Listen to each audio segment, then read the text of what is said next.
Hey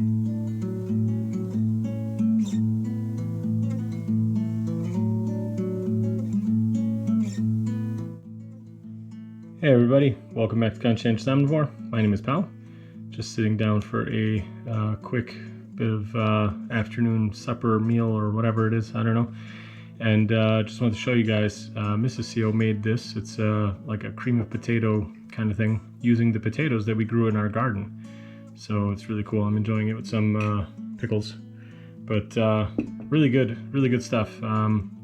Delicious. I really can't stress enough the taste difference when you grow something yourself.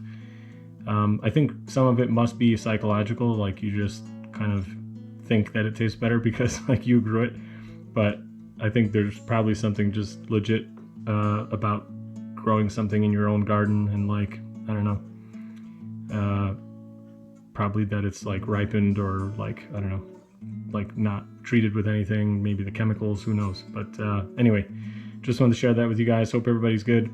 See you in another video soon. If you haven't seen that video about how we grew the potatoes, go check it out. I'll link it in the description.